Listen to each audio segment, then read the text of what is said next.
Hello friends, स्वागत है आप सबके हमारे इस नए चैनल साकेत एक्सप्रेस में। तो आज हम बात करेंगे, डिटेल में देखेंगे कि कैसे चैप्टर 1 के जितने भी इंपॉर्टेंट क्वेश्चन बन सकते हैं क्लास 10, जिनका बिहार बोर्ड वालों के लिए ये स्पेशल वीडियो है, जिनका एग्ज़ाम 17 फरवरी से स्टार्ट होने वाले हैं। उन लोगों के लिए अगर वो हमारे साथ जुड़े रहेंगे तो मैं कहता हूँ कि बेस्ट से बेस्ट वो स्कोर कर पाएंगे।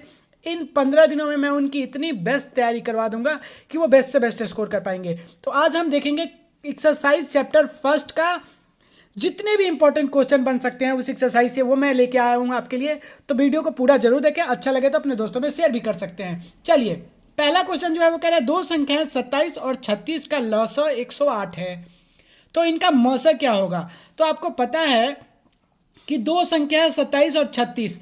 तो पहली चीज मैं आपको बता दूं, कोई भी दो नंबर हो, मतलब अगर हम मान लेते हैं एक नंबर ए है और दूसरा नंबर बी है, तो अगर हम इन दोनों का मल्टीप्लाई करेंगे ना तो हमें मिलता है हमेशा लॉसा इंटू मौसा के मल्टीप्लाई के ये इक्वल होते हैं।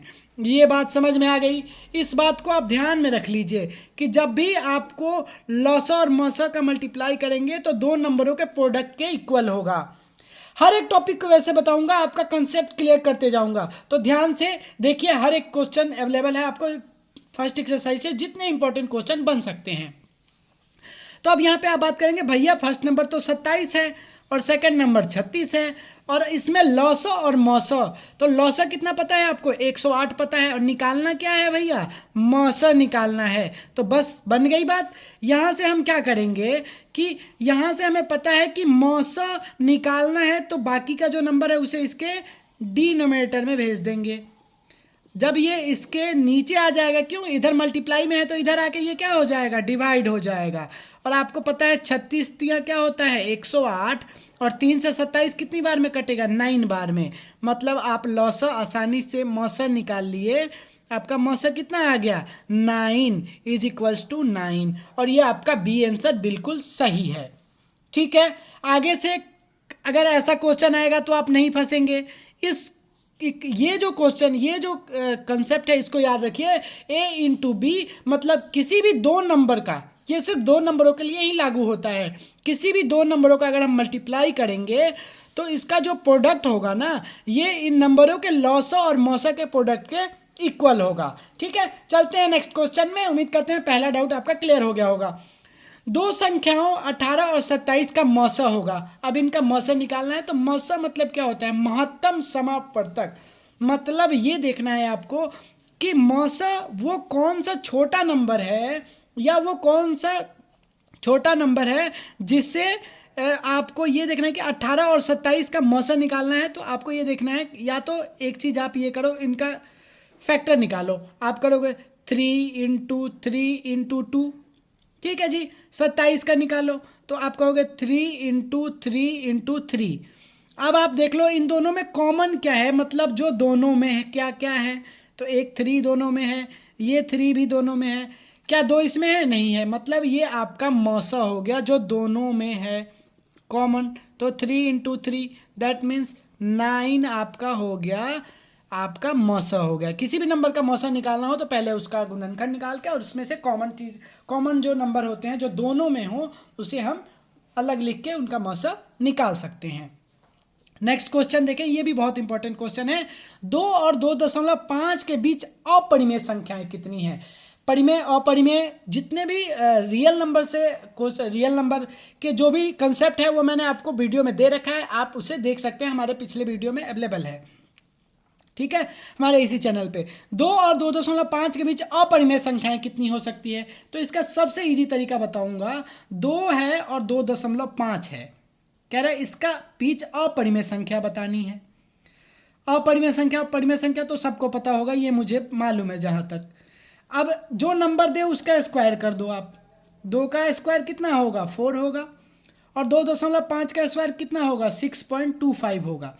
अच्छा, इसके बीच में कितने नंबर बनेंगे, वही तो होंगे ना, ये 4 और 6.25 हो गया, और इनके ऊपर रूट लगा लो। अब आपको पता चल जाएगा इसके बीच में कितने नंबर बन सकते हैं। √5 है जो इसके बीच में है, वो अपरिमेय है क्या ऑप्शन में आपके, है भैया, बस हो गया। √6 भी हो सकता है इसके बीच में। ऐसे दो नंबरों के बीच में अनंत अपरिमेय संख्याएं हो सकती हैं, लेकिन हमें सिर्फ ऑप्शन देखना है कि क्या पूछा जा रहा है। रूट फाइव हमारा आंसर सही है। चलते हैं हम नेक्स्ट क्वेश्चन पे। नेक्स्ट क्वेश्चन अगर हम देखेंगे तो नेक्स्ट क्वेश्चन जो हमारा है ये भी बहुत इंपॉर्टेंट क्वेश्चन है। 0.257 के ऊपर रेकरिंग है को P अपन Q के रूप में दर्शाना है। तो इसके लिए मैं आपको जो बेस्ट तरीका बताऊंगा, दो मेथड बताऊंगा। फर्स्ट मेथड देखिए आप क्या है। फर्स्ट मेथड है कि आप इसको x मान लीजिए, तो x क्या होगा 0.257 और ये 7 के ऊपर जो बार है ना, इसका मतलब होता है 7 कितना बार भी रिपीट हो सकता है, ठीक है। अब इसके बाद अगर हम इसमें क्या करेंगे, 10 से मल्टीप्लाई कर देते हैं दोनों नंबरों में, तो ये हो जाएगा 10x। इधर भी हमने मल्टीप्लाई कर दिया और इधर भी अगर हम मल्टीप्लाई करेंगे तो 2 पॉइंट मतलब डेसिमल एक अंक इधर आ जाएगा अगर मल्टीप्लाई करेंगे तो, और 7 7 7, ठीक है। इसको हमने मान लिया इक्वेशन 1 और इसको मान लिया इक्वेशन 2। बहुत विस्तार से समझा रहा हूँ हर एक क्वेश्चन को। अगर आप हमारे साथ सिर्फ जुड़े रहेंगे ना और सिर्फ जितना मैं बताता हूँ उतना अगर आप कर लेते हैं तो आप 100 में 70 प्लस स्कोर कर सकते हैं, आई एम श्योर, ठीक है। चलिए अब इसको अगर मैं कहूँगा कि इक्वेशन 2 में से 1 को माइनस कर दीजिए, ये डिटेल में बता रहा हूँ। इसके बाद इसका शॉर्ट फॉर्म भी बताऊंगा, ध्यान से देखिएगा। तो 10x बराबर 2.5777 और ये यहाँ पे आ जाएगा x, क्योंकि 1 को माइनस करना है तो 0.2577, और जब हम इसको माइनस करेंगे तो माइनस का साइन, ये हो जाएगा 9x, और ये 7 में से 7 0, 7 में से 7 0, और ये 2, और ये हो गया 3, और ये 2.3200। हमें निकालना क्या है, x का वैल्यू, मतलब 2.32, और ये 9 इधर मल्टीप्लाई में था, इधर आके डिवाइड हो गया। अब हम x का वैल्यू निकालेंगे तो डेसिमल हटा देते हैं। 2.32 जो है इसको हटाने के लिए हमने क्या किया, 100 से ऊपर भी मल्टीप्लाई कर दिया और 100 से नीचे भी मल्टीप्लाई कर दिया। ये 100 से ऊपर मल्टीप्लाई किया और 100 से नीचे मल्टीप्लाई कर दिया, तो ये डेसिमल हट जाएगा। 232 और ये 900, ये आपका x का वैल्यू आ गया। ये तो हो गया आपका शॉर्ट फॉर्म, मतलब आपका आंसर ये हुआ।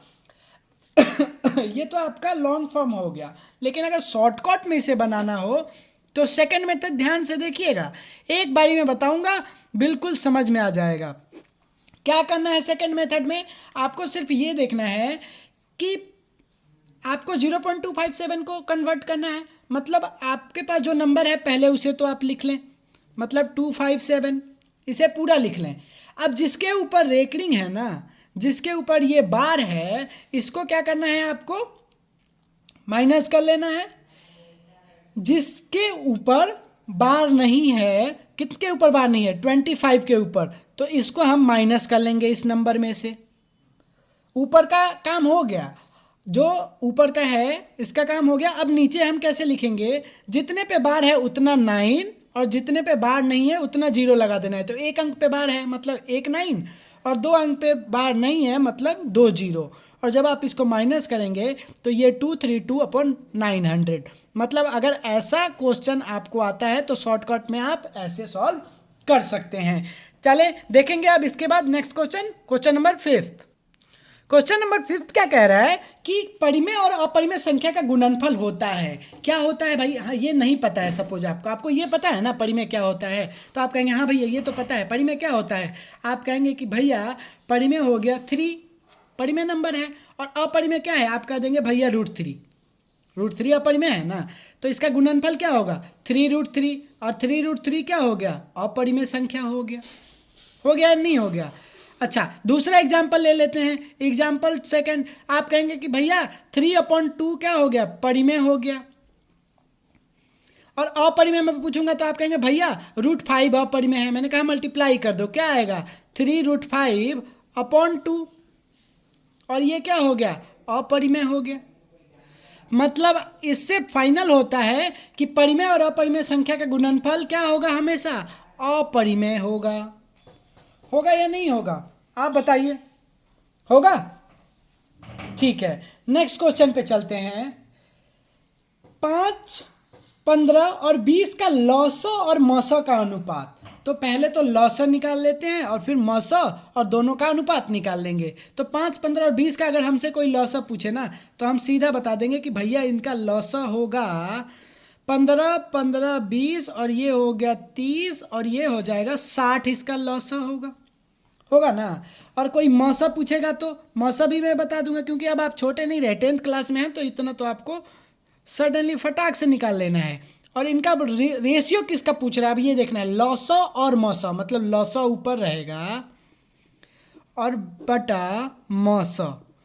ठीक है, लॉसा कितना निकाला आपने 60 और मौसा क्या है आपका 5, और जब आप इसको डिवाइड करेंगे तो ये 12/1 और ये आपका ऑप्शन डी सही हो जाएगा। कोई डाउट आपको? नेक्स्ट क्वेश्चन जो क्वेश्चन नंबर 7 है, निम्न में कौन परिमेय है, मतलब परिमेय संख्या कौन है। ये तो अपरिमेय है भैया, ये भी अपरिमेय है, ये भी अपरिमेय है। अच्छा ये अपरिमेय के रूप में तो है, लेकिन ये √5 कैंसिल हो जाएगा तो ये बचेगा कितना 6, और 6 ये परिमेय संख्या है। बस बन गई बात। नेक्स्ट क्वेश्चन देखते हैं, निम्न में अपरिमेय कौन है। अपरिमेय मतलब अगर यहाँ पे √121 है तो इसका रूट अंडर रूट से अगर इसे बाहर निकालेंगे तो ये 11 आएगा, इसका 14 हो जाता है। ये √27 ये 27 ही रहेगा, और ये कितना हो जाएगा 17 हो जाएगा। मतलब ये तीनों तो परिमेय है और ये अपरिमेय है, मतलब ये हमारा आंसर हो गया। नेक्स्ट देखते हैं क्वेश्चन नंबर 9 जो कि बहुत अच्छा क्वेश्चन है। √5 का परिमेयकरण गुणांक है। √5 का परिमेयकरण मतलब ये है कि √5 अपरिमेय है और इसे परिमेय बनाने के लिए हमें क्या करना होगा, √5 से ही मल्टीप्लाई करना होगा। देन ये क्या हो जाएगा 5 हो जाएगा, और 5 हो गया तो ये परिमेय हो गया। तो √5 का परिमेयकरण गुणांक क्या है, √5 ही है, मतलब बी नंबर ऑप्शन हमारा सही है।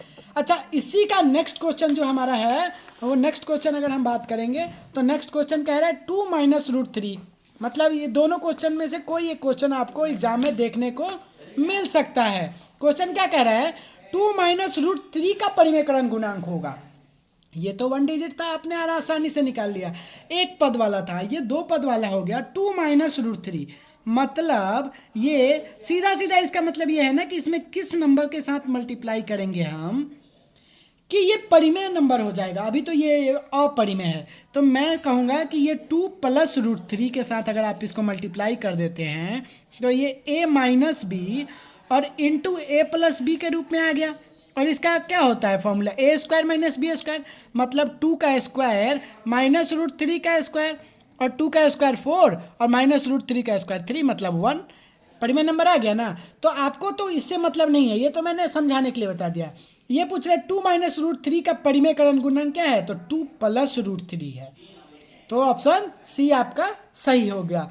जब भी अगर यहाँ पे आपको प्लस होता तो आप क्या कर देते, माइनस, इसके बीच में माइनस लगा देते और वो परिमेयकरण गुणांक हो जाएगा, आसानी से आप उसे सॉल्व कर लेते। नेक्स्ट क्वेश्चन अगर हम देखेंगे तो नेक्स्ट क्वेश्चन हमारे पास कौन सा है, इसका क्वेश्चन नंबर 10 हो गया।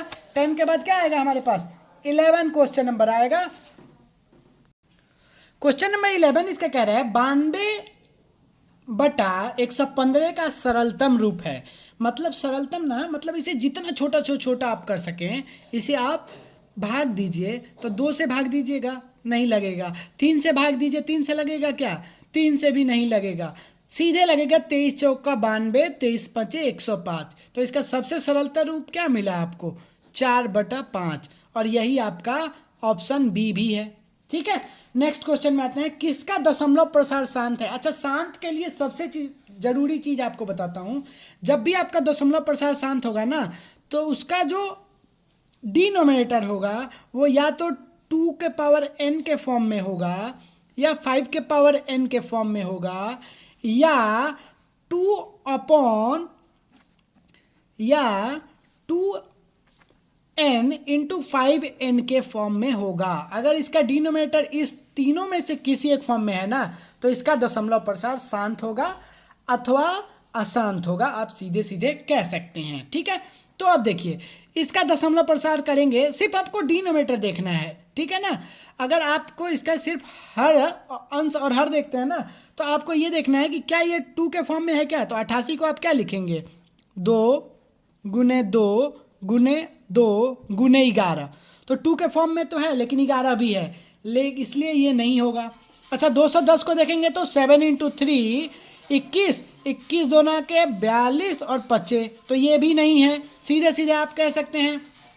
अब आइए इसको देखते हैं, 1600 है या नहीं है, तो आप कहेंगे 2 दूने 4 दूने के 8 दूने के 16 दूने के 16 हो गया, और 16 और फिर 2 दूने के 4, 4 पच्चे 20 और 20 पच्चे 100, ये हो गया आपका 1600 का। मतलब 2 दूने के 4 दूने के 8 दूने के 16 दूने के 32 दूने के 64 पचे कितना होता है 64 पचे, अगर आप बात करेंगे तो ये हो जाएगा आपका 320, और 320 और पचे 1600, मतलब ये 2 और कितने, इसमें 2 और 5 ही यूज हो रहे हैं, मतलब ये जो प्रसार है ना ये आपका शांत होगा, आप सीधे सीधे कह सकते हैं। ठीक है, नेक्स्ट क्वेश्चन देखते हैं, क्वेश्चन नंबर 13 कह रहा है सबसे छोटी भाज्य तथा अभाज्य संख्या का मौसा होगा। सबसे छोटी भाज्य संख्या पूछो तो क्या होगा, भाज्य संख्या के बारे में अगर पहले मैं आपको बताऊं तो भाज्य संख्या वो होता है जिसको अगर आप जिसके 2 से ज़्यादा क्या हो फैक्टर हो, उसे हम क्या कहते हैं, भाज्य संख्या कहते हैं। मतलब सबसे छोटी भाज्य संख्या क्या होगा, 4 होगा। ठीक है, और अभाज्य संख्या क्या, 2 होगा। और इन दोनों का क्या पूछा जा रहा है, आपसे मौसा पूछा जा रहा है, मतलब इन दोनों का मौसा क्या हो, 4 और 2 का मौसा अगर आपसे कोई पूछे तो आप सीधे सीधे कहेंगे भैया 2 हो जाएगा, यही होगा ना, और ये आपका आंसर हो गया। ठीक है, नेक्स्ट क्वेश्चन पे चलते हैं, क्वेश्चन नंबर 14 पे। क्वेश्चन नंबर 14 क्या कह रहा है, किसी भी 2 संख्याओं का गुणनफल निम्न के बराबर होता है। किसी भी 2 संख्याओं का गुणनफल, अभी मैंने बताया था ना कि किसी भी 2 संख्या का जो गुणनफल होगा ना वो अपने लॉसा इंटू मौसा के गुणनफल के इक्वल होगा। मतलब ये आपका ऑप्शन नंबर सी सही है। आप अगर कंसेप्ट मैंने जो पीछे बताया अगर आपका क्लियर होगा तो आप आंख बंद करके बता सकते हैं भैया ये होगा। ठीक है, चलिए क्वेश्चन नंबर 15, प्रत्येक भाज्य संख्या को अभाज्य संख्या के गुणनफल के रूप में व्यक्त किया जा सकता है तथा यह गुणनखंड अभाज्य संख्या के आने वाले क्रम के बिना अद्वितीय होता है। कहने का मतलब यह है ना कि प्रत्येक भाज्य संख्या को अभाज्य संख्या के गुणनफल के रूप में व्यक्त किया जा सकता है। मतलब कि अगर आप कहें तो इसमें अगर ये पहला ऑप्शन तो आपका बिल्कुल सही है, ठीक है, लेकिन अब इसके कहने का मतलब क्या है कि प्रत्येक भाज्य संख्या को अभाज्य संख्या के गुणनफल के रूप में व्यक्त किया जा सकता है। जैसे कोई भाज्य संख्या है, मैं मान लेता हूँ भाज्य संख्या आप मान लो 16, ठीक है, इसमें क्या इसको अगर हम 2 दूने के 4 दूने के 8 दूने के 16 हो गया। ठीक है, अब ये कह रहा है कि इसे हम इस रूप में भी व्यक्त कर सकते हैं या 1 × 2 × 2 × 4 इस रूप में व्यक्त कर सकते हैं। तो इसके कहने का पहला वाला जो मत, तो हम तो इस रूप में भी व्यक्त करते हैं, इस रूप में भी व्यक्त कर सकते हैं। तो ये यही कहना चाहता है पहला वाला क्वेश्चन, प्रत्येक भाज्य संख्या को अभाज्य संख्या के गुणनफल के रूप में व्यक्त किया जा सकता है तथा यह गुणनखंड अभाज्य संख्या के आने वाले क्रम के बिना अद्वितीय होता है। मतलब इसमें कोई क्रम की जरूरत नहीं होती है। ठीक है, उम्मीद करते हैं आपको ये क्वेश्चन समझ में आया होगा। चलते हैं नेक्स्ट क्वेश्चन, क्वेश्चन नंबर 16 पे। क्वेश्चन नंबर 16 कह रहा है यदि P और Q 2 अभाज्य संख्या हैं तो इनका मौसा होगा। P और Q क्या है, अभाज्य संख्या है 2। मान लीजिए अभाज्य संख्या एक तो 3 हो गया और एक आपका 7 हो गया, तो इनका मौसा क्या होगा। तो आप इस बात को लिख लीजिए, दिमाग में बैठा लीजिए, कुछ भी कर लीजिए। जब भी 2 अभाज्य संख्या है ना और उसका मौसा आप निकालेंगे ना तो क्या होगा, 1 ही होगा। क्यों, क्योंकि अभाज्य संख्या क्या होता है, जो 1 और खुद के सिवा किसी और से ना डिवाइड हो, किसी और से भाग ना जाए जिसमें। तो जब 1 और खुद के सिवा किसी और से भाग नहीं जाएगा तो कॉमन तो सब में 1 ही मिलेगा ना, तो 1 आपका मौसा हो जाएगा। ठीक है, नेक्स्ट क्वेश्चन, यूक्लिड विभाजन परिमेय के अनुसार कोई धनात्मक पूर्णांक संख्या a बराबर BQ + R के रूप में लिखा जा सकता है। जहां अब पहले इस प्रमेयिका को समझ लीजिए। अगर मैं आपसे कहूं कि 25 है, ठीक है, तो आप क्या लिखेंगे, 6 × 4 + 1 लिख सकते हैं, यही हुआ ना। अब इसमें 25A हो गया, 6B हो गया आपका, ये Q हो गया और ये R हो गया, यही होगा ना। अब इस परिमीका से आप इसको समझिए, किसी भी अगर आप भाग देते तो कैसे देते, 25 डिवाइडेड बाई 6, 6 चौका 24 और ये 1 बच गया। तो ये आपका क्या हो गया, ये आपका हो गया B, ये आपका Q, ये आपका A और ये आपका R हो गया।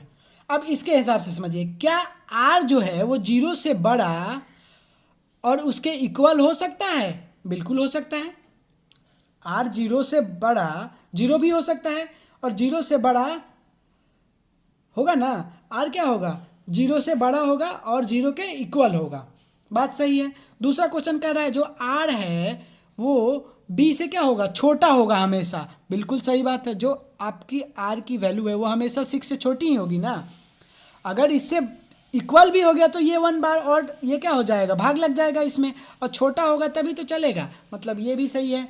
और क्या R कभी भी B के इक्वल नहीं हो सकता है, ये बात भी सही है। अगर इक्वल हो जाएगा तो क्या हो जाएगा, ये भाग लग जाएगा, ये भी सही है, मतलब ये सभी सही हैं। बात समझ में आ गई आपको।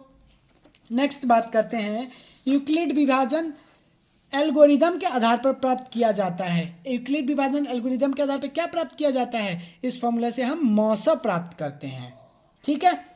नेक्स्ट क्वेश्चन आपको बहुत इंपॉर्टेंट क्वेश्चन है, जो कि क्या 6n अंक 0 पर समाप्त हो सकता है, जहां n एक पूर्ण संख्या है। 6 टू द पावर n, मतलब अगर मैं कहूँ 6 टू द पावर n, अगर इसका मतलब ये है कि n अगर पूर्ण संख्या है तो हम क्या इसे कुछ भी ले सकते हैं, 1 2 3 4 5 6 सो ऑन कुछ भी रख सकते हैं। मतलब 6 के जगह पर अगर हम 1 रखेंगे तो क्या आएगा 6। अगर 6 को हम और फैक्टर कर दें, 2 इंटू 3 का पावर 1, 2 इंटू 3 का पावर अगर 2 रख के देखते हैं तो फिर भी क्या आएगा, ये भी क्या आ जाएगा, 2 का पावर 2 और 3 का पावर 2। तो आपको एक चीज़ पता है कि 2 के साथ जब तक 5 का पेयर नहीं लगेगा तब तक ये वैल्यू 0 नहीं देगा लास्ट डिजिट। और ये तो 3 का वैल्यू, तो 3 का पेयर लग रहा है, मतलब 3 के साथ गुना हो रहा है, तो ये कभी भी 0 नहीं आएगा। तो 0 पर समाप्त हो सकता है, नहीं हो सकता है, ये आप कह सकते हैं। मतलब 6 का पावर आप कुछ भी रख लो। अगर आप कहोगे कि सर 6 का पावर अगर 0 रखें तो भी तो 6 का पावर 0 क्या होगा, 1 ही होगा ना, ये तभी भी 0 नहीं होगा। ठीक है, तो ये कन्फ्यूजन भी आपका दूर हो गया। चलते हैं नेक्स्ट क्वेश्चन, क्वेश्चन नंबर 20 पे। 7 इंटू 11 इंटू 13 प्लस 13 एक डैश संख्या है। ठीक है, हर एक क्वेश्चन अपने आप में इंपॉर्टेंट है। अगर आप सिर्फ, मैं दोबारा कह रहा हूँ, मैं जितना बताता हूँ उतना भी अगर आप देख लेंगे तो आप 70 प्लस स्कोर कर सकते हैं। लेकिन कंसेप्ट मैं जो समझा रहा हूँ उसे समझते चलिए साथ के साथ। और अगर अच्छा लगे तो बताइए कि क्या मुझे इसका सेकंड सीरीज लेके आना है या नहीं आना, ये भी आप बताएंगे तो आपके कमेंट और लाइक से ही मुझे पता चलेगा। तो जल्द से जल्द वो आपकी इसका जो एक्सरसाइज 2 है उसके भी इंपॉर्टेंट क्वेश्चन आपके सामने दिखा दिए जाएंगे। इसमें आपको प्रीवियस ईयर जो क्वेश्चन हैं वो भी शामिल हैं, जो आपके आने वाले हैं, संभावना है जिसके आने की वो भी शामिल है, और जो क्वेश्चन अपने आप में परिपूर्ण है वो क्वेश्चन भी शामिल है। चलिए देखते हैं next question. 7 into 11 into 13 plus 13 एक डैश संख्या है, पूछ रहा है। तो आप क्या देखेंगे, 7 इंटू 11 इंटू 13 प्लस 13। अच्छा, इसमें जब आप देखेंगे तो इसे बताना है कि भाज है या पढ़ में है। तो आपको या तो इसको मल्टीप्लाई करके इतने बड़े अंक को फिर 13 को जोड़ना पड़ेगा, फिर बताना पड़ेगा। करना ही नहीं है। आप देख रहे हैं इसमें भी 13 है और इसमें भी 13 है, क्योंकि ये 2 टर्म हो रहा है। तो हमने 13 को कॉमन ले लिया, तो बचेगा क्या इधर, 7 इंटू 11 प्लस 1 बचेगा ना। और आप सीधे सीधे कह सकते हैं कि जब ये इसके फैक्टर कितने हो गए, 1 2 3, मतलब ज़्यादा फैक्टर हो गए। 2 से ज़्यादा फैक्टर को हम क्या कहते हैं, भाज्य संख्या कहते हैं। तो ये क्या है, एक भाज्य संख्या है। अगर इसको आप कहेंगे नहीं इसे समझ में नहीं आया तो इसको ऐसे कर लीजिए, 77 हो जाएगा, मल्टीप्लाई करेंगे तो ये 1, मतलब ये हो गया 78। तो 13 इंटू 78। अच्छा, 78 को हम इसको अगर फैक्टर करेंगे तो क्या लिखेंगे, 2 इंटू 9 इंटू 2। तो आप देख रहे हैं एक तो 13 इसका फैक्टर हो रहा है, एक 2 हो रहा है, एक 19 हो रहा है, एक 1 भी होगा, मतलब मोर देन 2 फैक्टर हो गए। तो इसको हम क्या कहेंगे, भाज्य संख्या कहेंगे। ठीक है, बात समझ में आ गई। चलते हैं नेक्स्ट क्वेश्चन, क्वेश्चन नंबर 21 पे। और 20 नंबर 1 आपका क्वेश्चन ये रहा, कोई भी धनात्मक विषम पूर्णांक को निम्न रूप से दर्शाया जा सकता है। मतलब कोई भी अगर धनात्मक विषम पूर्णांक है तो उसे हम किस रूप में दर्शा सकते हैं। तो पहले धनात्मक विषम पूर्णांक का मतलब क्या है। विषम पूर्णांक का मतलब ये है, कुछ भी अगर आप धनात्मक विषम पूर्णांक लेते हैं, जैसे अगर आप कहेंगे कि मैं 3 लेना चाहता हूँ, धनात्मक विषम पूर्णांक है, तो इसको कैसे दर्शाएंगे हम। तो इसे हम लिख सकते हैं 6